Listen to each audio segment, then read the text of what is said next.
Wait till you see this. Here we have a conversation between Senator Ted Cruz and Twitter CEO Rip Van Winkle, who apparently just woke up after 400 years. The three witnesses we have before this committee today collectively pose, I believe, the single greatest threat to free speech in America and the greatest threat we have to free and fair elections. I wonder what type of bong this guy has. He looks like he took 50 rips before the interview. Mr. Dorsey, does Twitter have the ability to influence elections? No. This is like Brad Pitt in True Romance getting grilled by the mafia while he's stoned. Are you Dick Ritchie? No. You don't believe Twitter has any ability to influence elections? No, we are one part of a broad spectrum of communication channels that people have.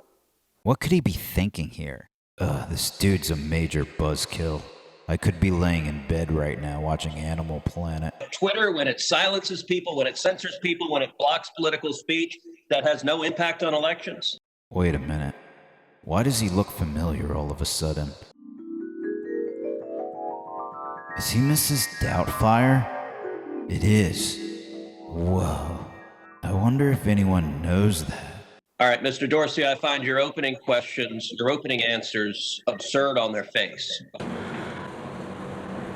Condescend me, man. I'll fucking kill you, man. What I want to know is, who was the CEO before this? Did he just drive down Skid Row and knock on this guy's tent like, hey man, you want Twitter? I'm moving to Mexico. Honestly, could these tech overlords look more disconnected from reality? This guy always looks like he woke up from a nightmare. You can sit in Silicon Valley and demand of the media that you can tell them what stories they can publish and you can tell the American people what reporting they can hear. Is that right? No. Yeah, if you need any tips on how to lie, just do the opposite of this guy because he's really bad at it. The guy blocks a 200-year-old newspaper from sharing the news and pretends that his platform doesn't suppress information. That's like me kicking you in the nuts and saying I didn't suppress your chances of having children. You're still blocking their posts. Right now, today, you're blocking their posts. We're not blocking the posts. You forced a Politico reporter to take down his post about the New York Post as well. Is that correct?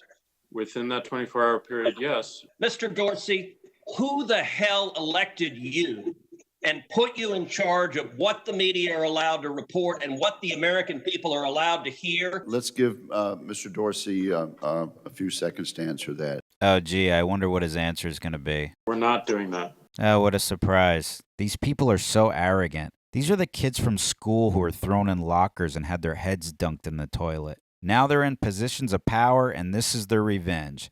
No different than a mall cop harassing a couple of teenagers because he was picked on as a kid. Well, you know what? Someone should call Biff, Butch, and Nelson and tell them to stuff these geeks back in the lockers where they belong. No.